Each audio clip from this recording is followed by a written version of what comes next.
Here are 5 outcomes we need to see on UFC Kansas City, Prates versus Garry. You know when you just wish you could pick an outcome for a fight? Maybe the other week you would have picked Volkanovski to beat Diego Lopez.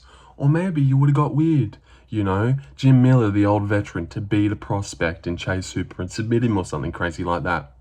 But then you think, is that good for the sport? Well, this is good for the sport. Here are 5 outcomes we need to see on Kansas City, the card coming up this weekend, for the good of the sport. You know, not just picking your favorite fighter to win. This is to help the health so the sport can live on. Yep. Starting with number 1, Carlos Prates has to win this weekend. He really does. Keep that fighting nerd mystique running, the undefeatedness of it all.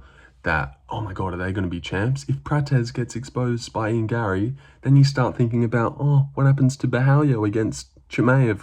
What happens against Ruffy, against these better guys? But if Prates KOs him, who's to say otherwise? Who's to say that all 4 of these boys don't win the belt and just reign supreme, KOing everyone? So yeah, they need to win. And Ian Garry's already lost to Shavkat. He's taking this on short notice. If he does lose this fight, which hopefully he does, there will be the story of, oh, short notice this. That's another boogeyman on short notice that I've taken on to save an event.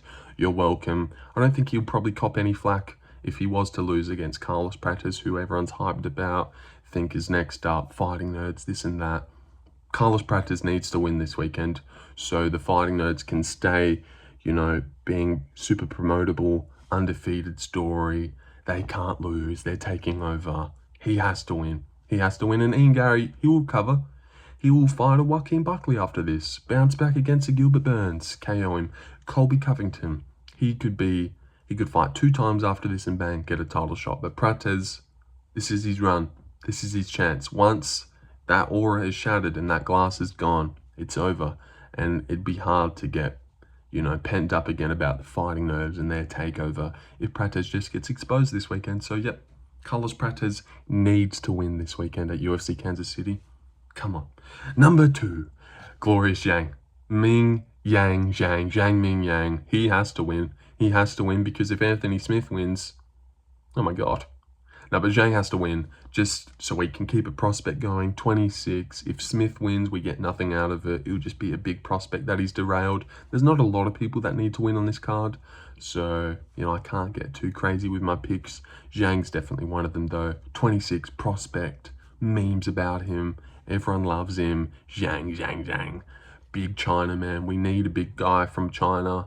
Knockout artist. When do we get that? Unless they're female. Song Yudong, Zhang, the females that are really good. But Zhang MingYang, big Chinese prospect boy. If he loses, then that's done. There'll be no hype for a Zhang fight ever again if he was to lose to Anthony Smith. So, yep, Zhang needs to win, guys. This just in. Yep. And he will win by KO in the first round. All right, moving on. Michel Pereira also needs to win. 3rd person on the who needs to win because of the good of the sport and the health. And Michel Pereira needs to win for the good of the sport. Get back on track. Is there any real buzz for an Abbas fight ever? Bruno Ferreira? Yeah, decent fight, but no buzz. There's no buzz for an Abbas fight. He's been shown to be top level. We need a snappy, fast welterweight now in the middleweight division. Michel Pereira, he always brings the eyes with his front flips. They show his highlight reel of him not caring in the cage, backflipping onto people's heads and stuff. Michel's always like, oh, it's Michel Pereira. Oh, it's the front flip guy on the card. So he needs to get back on track. If he loses again to Abbas, someone like Abbas, it's just like, what do we do with Michel now? Fights, who's in middleweight? Who's at middleweight? Fight a Cody Brundage or someone, get back on track? Like, God, Michel needs to win. Have him in the top 15 as that worry, don't get KO'd, anything could happen, backflip, front flip, at any time. Michel Pereira definitely needs to win for the good of the sport this weekend. If Abbas wins, it doesn't matter. It doesn't matter. No one's keen to see him in the top 15. No one cares about Abbas versus Bo Nickel one day or Abbas versus Reina Dorita. Michel Pereira versus Bo Nickel? Michel Pereira versus Reina Dorita? Okay, far out. I'll see it. Well, what happens? I don't know. Michel Pereira needs to win this weekend. That's an outcome we need to see happen. He needs to KO Abbas and get back on track. Another one. Number 4, Cameron Saiiman, MSP. I think that's his nickname. Gosh, why did I say that? I'll have to check now. MSP, yep. Not sure what that stands for. Cameron Saiiman needs to win. 24, young, still a prospect, only lost to Peyton Talbot, which isn't that bad. No one's being mad at him for that. Actually, a little bit now that Peyton Talbot isn't what we thought he was. But Peyton Talbot couldn't miss that night, and he had bricks in his hands, so that's unfair. But Cameron Saiiman needs to win. If this is 3 losses in a row on Dricus' little brother, what do we do with him, man? Give him another undefeated guy probably to get him chinned, but seriously, if Cameron Saiiman loses, it's kind of over for him. He needs to bounce back here in this spot this weekend. 10-2. If he loses again, and if it's by KO again, it's gone. It's gone. The Cameron Saiiman career is over. He would never be anything. He'll never be top level. Or yeah, it'd be super sad if Cameron Saiiman lost. Still so young. And it sucks that they're giving him 2 undefeated guys with big power punches back to back, but they're testing him. They're giving him to the wolves. Sink or swim, Cameron, and you got to swim. Otherwise, it's over for you. So yeah, Cameron Saiiman, number 4. He needs to win this weekend at UFC Kansas City. Headlined by Carlos Prates versus Ian Garry. I don't know if that helps. And number 5, Ikram, maybe get back on track, but who really cares about Ikram? It's not that crazy. Randy Brown, yeah, Giga, David Onama. But who, if you had to pick a 5th person that has to win on this card, Matt Schnell. For the good of the people, for the good of the sport, to see something good happen on the way out, we need Matt Schnell to KO Jimmy Flick and retire. Retire on the right foot, man. We've watched Matt Schnell get hurt for too long. We've had our fun with him. Boy, we've had our fun hammering KO on the other side every time he steps in there. But it's time. It's time for a feel-good moment. It's time to see Matt Schnell leave with some brain cells, leave on a win, on a big KO, on a crowded arena, gets the KO on Jimmy Flick, puts his gloves down in the middle of the octagon, and that's the last we see of Matt Schnell. I really hope that we see Matt Schnell succeed this week. He's massively favoured. Jimmy Flick does suck, but you can never trust Matt Schnell. Can you? Can you never trust Matt Schnell? You can't. You can't trust him.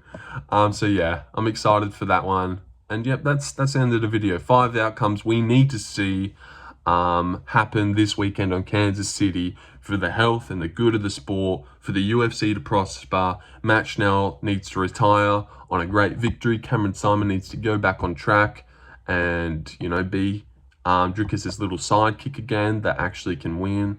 Michel Pereira needs to return to the middleweight division with a spectacular knockout so he can be in the mix in the top 15. Zhang needs to keep the Chinese train going up to the top of the division, 27 or 26 that guy is, prospect.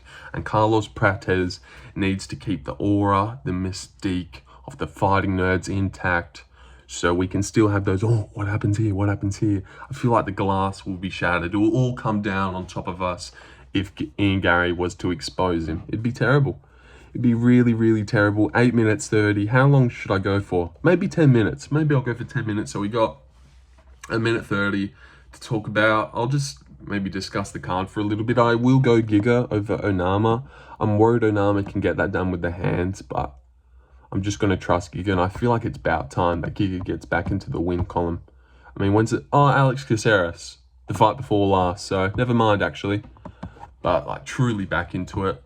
But is he going win-loss at the same time? He lost to Arnold Allen, beat Alex Caceres, lost to Calvin Kattar, beat Edson Barboza. All right, that's all right. So that helps a little bit. I just watched Malcolm Wellmaker's fight back on the Contender Series. You should go watch it as well. Malcolm Wellmaker versus something Bramhold. This guy's got a weird calmness in the first round. He's really poised in there. I feel bad. I don't think Cameron Saiiman wins this one. I reckon Malcolm Wellmaker's going to hurt him coming in with a big shot, put him away. Seriously, go watch Malcolm Wellmaker's Contender Series fight and you'll be like, oh my God, this guy's really good. This guy's really good. He's got a real knack of just being in there. He wants to be there and he's like calm. He's not stressing about what's coming back his way. He's like confident that he's going to find what he needs to find. And also that's 2 undefeated KO artists back to back for Cameron Saiiman. So I just feel like this is really bad for him. Jacqueline Morin gets the gets the submission. I'll end it there. 5 outcomes we need to see happen this weekend on UFC Kansas City, headlined by Ian Garry versus Carlos Prates. Ian Machado Garry, that is. He ain't a cuck. See you guys later.